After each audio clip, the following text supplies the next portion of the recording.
안녕하세요. 답답한 입시 고민을 한 방에 날려드리는 사회다스쿨의 김프로쌤입니다. 오늘은 독해력으로 사회탐구 정복하기 독사정 두 번째 시간인데요. 학생들 중에 사회탐구를 지식과목, 즉 암기 과목으로 생각하여 공부하는 학생들이 상당히 많습니다. 그런데 거의 대부분의 수능 사회탐구 문제는 제시문을 통해 문제를 푸는 형태로 출제가 됩니다. 즉 제시문 안에 거의 모든 정답이 숨어 있다는 것이죠. 따라서 제시문 안에 있는 핵심 단어, 즉 키워드를 찾고 그 핵심 단어를 5개의 선택지에 매칭을 딱 시키게 되면 아주 간단하게 정답을 찾을 수가 있다는 것입니다. 그런데 거의 대부분의 온라인 사탐 강사들이 제시문의 근거에서 정답을 찾는 것이 아니라 기존에 알고 있는 선생님들의 지식을 근거로 해서 문제를 풀고 정답을 찾고 있습니다.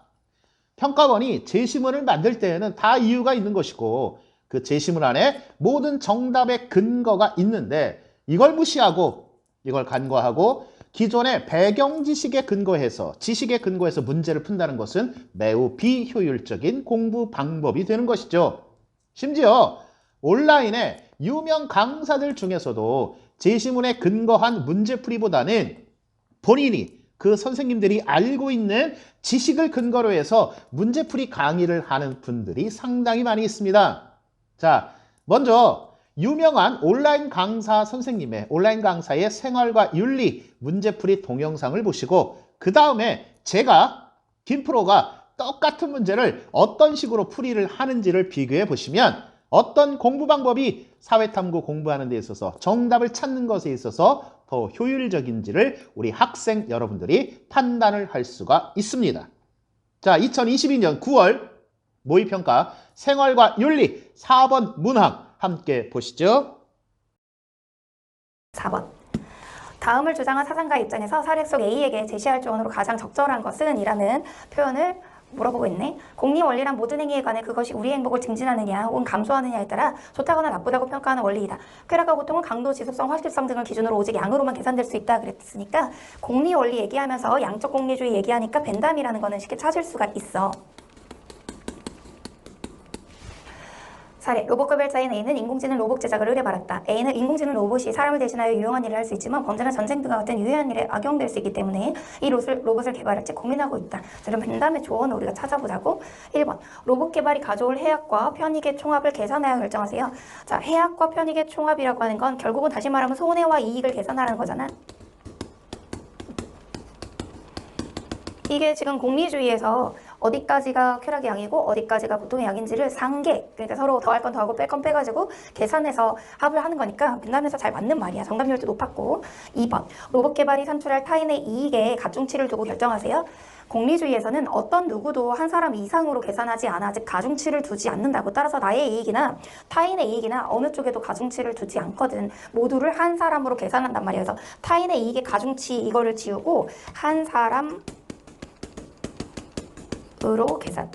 어떤 사람이든지 한 사람으로 계산하지 나의 이익에도 가중치를 두지 않고 타인의 이익에도 가중치를 두지 않고 평등하게 본단 말이지. 자, 3번으로 가서 로봇 개발이 산출할 쾌락의 질적 차이는 벤담은 유기하지 않지. 오직 양적 차이만 얘기하기 때문에 벤담은 질적 차이가 없다고 얘기해. 3번에 써져 있는 것은 미래에서 쓸 수 있는 표현이겠다.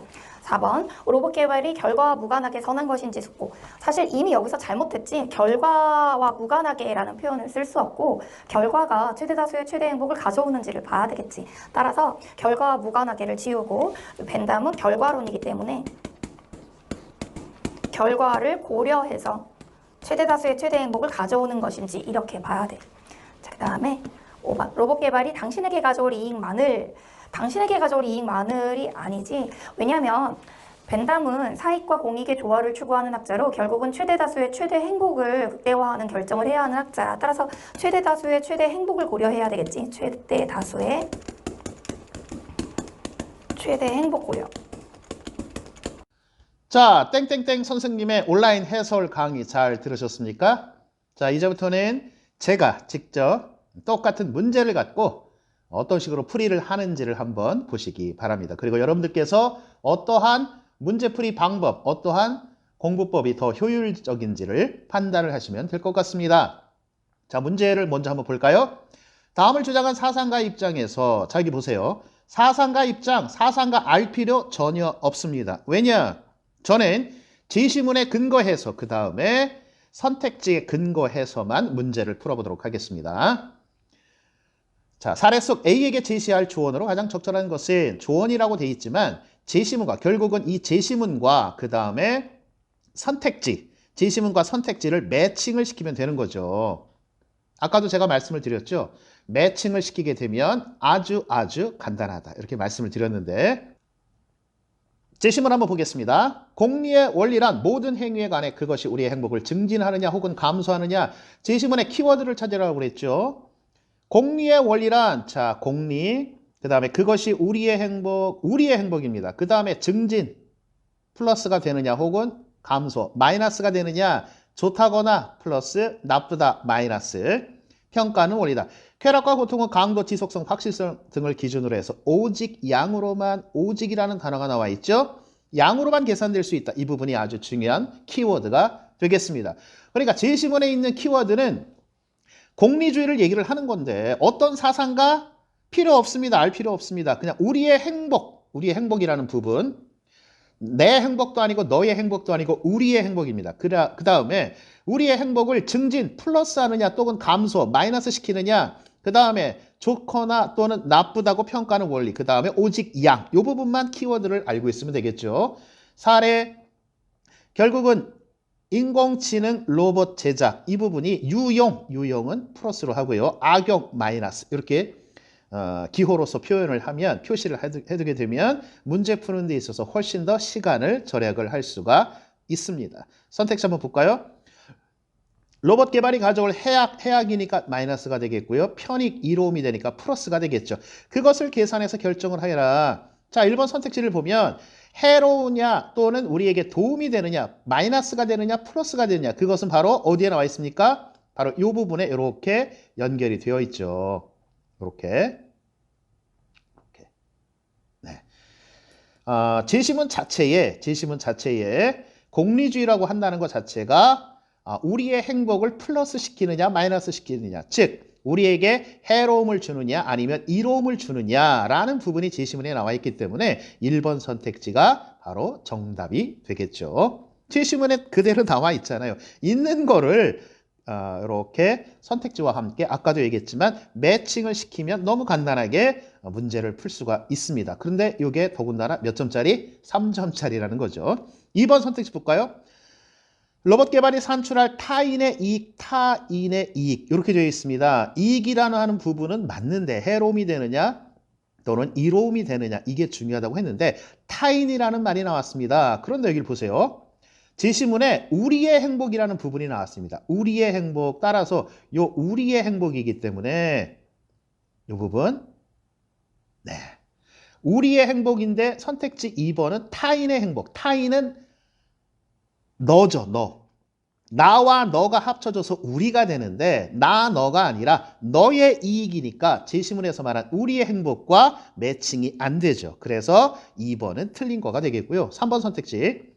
로봇 개발이 산출할 쾌락의 질적 차이 요게 키워드입니다. 그런데 제시문의 마지막 네 번째 줄에 보니까 오직 양으로 계산할 수 있다. 양이 나와 있죠. 근데 선택지는 뭐라고 되어 있습니까? 질적이라고 되어 있으니까 제시문은 양적, 선택지는 질적. 그러니까 3번 선택지는 제시문과 선택지가 매칭이 안 되죠. 그래서 틀린 거고요. 4번 선택지 로봇 개발이 결과와 무관.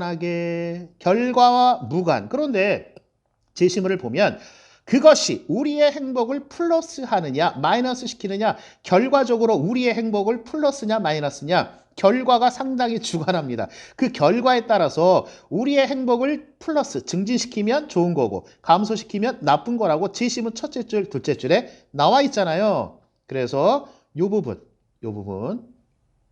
이렇게 선택지하고 제시문하고 매칭이 되는 거고요. 그 다음에 5번 선택지 보겠습니다. 로봇 개발이 당신에게 가져올 이익, 당신은 나예요, 너예요? 나를 말하는 거죠. 로봇 개발이 나에게 가져올 이익만을 고려하여. 근데 제시문에 보니까 뭐라고 돼 있습니까? 우리의 행복이라고 돼 있죠. 우리라고 돼 있는데 선택지에는 당신, 나만 나와 있으니까 5번 선택지도 틀린 부분이 되겠죠. 자, 여러분. 기존에 온라인 사탐 제일 유명한 선생님 분 중에 한 분이시죠. 그 선생님이 강의한 내용과 김프로가 강의한 내용.